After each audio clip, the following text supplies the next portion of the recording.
లక్ష్మీ తేజ్ పై 153A295A298 505/2 sections కింద కేసులు నమోదు చేశారు.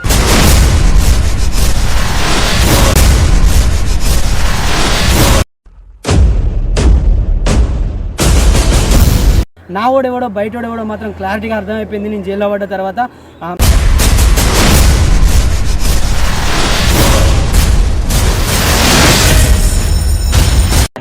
దేవుడా ఓ దేవుడా నువ్వు ఉన్నవన్నది బూటకం, దేవుడా ఓ దేవుడా నువ్వు ఉన్నవన్నది బూటకం, నువ్వు ఉంటే పేదల బ్రతుకులోన ఎందుకున్నది అంధకారం.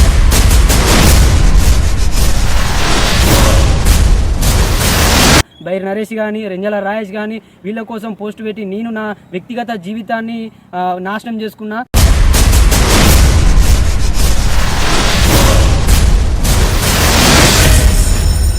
నేను వాడిన పాటలు మీకు తెలివయా? ఎవడు విలువని ఇయ్యక రైతు ఎంత కష్టమచ్చే, నీ పంటకు గిట్టుబాటు లేక రైతు పురుగుల మందే దిక్కే.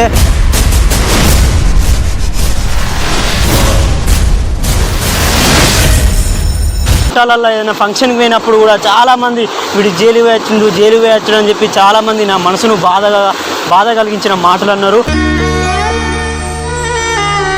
జైల్లో 2 రోజులు అన్నం తినపోయేసరికి జ్వరం వచ్చింది, బాధ అనిపించింది, ఏడ్చిన. నేనేం తప్పియలే, నేను ఎవరిని చంపలే, నేను ఎవరిని ద్వేషించలే, ఎవరిని కొట్టలే, నేను బరాబరి ఇంటికే వస్తా అని చెప్పి ఇంటికే వచ్చిన.